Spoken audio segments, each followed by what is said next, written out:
خطبہ نمبر 167 آپ علیہ السلام کے خطبے کا ایک حصہ ابتدائے خلافت کے دور میں۔ بسم اللہ الرحمن الرحیم۔ إن الله تعالى أنزل كتابا هاديا بين فيه الخير والشر فخذوا نهج الخير تهتدوا واصدفوا عن سمت الشر تقصدوا الفرائض أدوها إلى الله تؤدكم إلى الجنة۔ پروردگار نے اس کتاب ہدایت کو نازل کیا ہے جس میں خیر و شر کی وضاحت کر دی ہے، لہذا تم خیر کے راستے کو اختیار کرو تاکہ ہدایت پا جاؤ، اور شر کے رخ سے منہ موڑ لو تاکہ سیدھے راستے پر آ جاؤ۔ فرائض کا خیال رکھو اور انہیں ادا کرو تاکہ وہ تمہیں جنت تک پہنچا دیں۔ إن الله حرم حراما غير مجهول وأحل حلالا غير مدخول وفضل حرمة المسلم على الحرم كلها وشد بالإخلاص والتوحيد حقوق المسلمين في معاقدها۔ اللہ نے جس حرام کو حرام قرار دیا ہے وہ مجہول نہیں ہے، اور جس حلال کو حلال بنایا ہے وہ مشتبہ نہیں ہے۔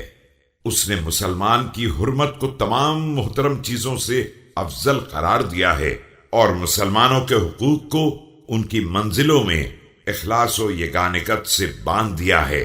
فالمسلم من سلم المسلمون من لسانه ويده إلا بالحق ولا يحل أذى المسلم إلا بما يجب بادروا أمر العامة وخاصة أحدكم وهو الموت۔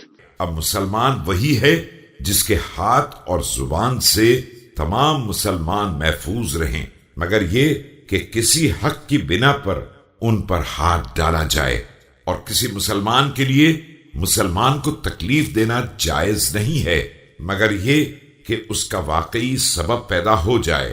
اس امر کی طرف سبقت کرو جو ہر ایک کے لیے ہے اور تمہارے لیے بھی ہے، اور وہ ہے موت۔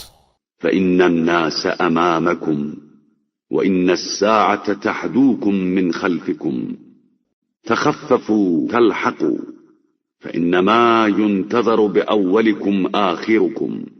لوگ تمہارے آگے جا چکے ہیں اور تمہارا وقت تمہیں ہکا کر لے جا رہا ہے، سامان ہلکا رکھو تاکہ اگلے لوگوں سے ملحق ہو جاؤ، اس لیے کہ ان پہلے والوں کے ذریعے تمہارا انتظار کیا جا رہا ہے۔ اتقوا الله في عباده وبلاده فإنكم مسؤولون حتى عن البقاء والبهائم أطيعوا الله ولا تعصوا وإذا رأيتم الخير فخذوا به وإذا رأيتم الشر فأعرضوا عنه۔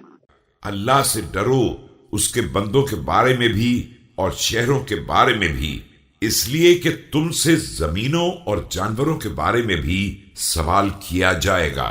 اللہ کی اطاعت کرو اور نافرمانی نہ کرو، خیر کو دیکھو تو فوراً لے لو، اور شر پر نظر پڑ جائے تو کنارہ کش ہو جاؤ۔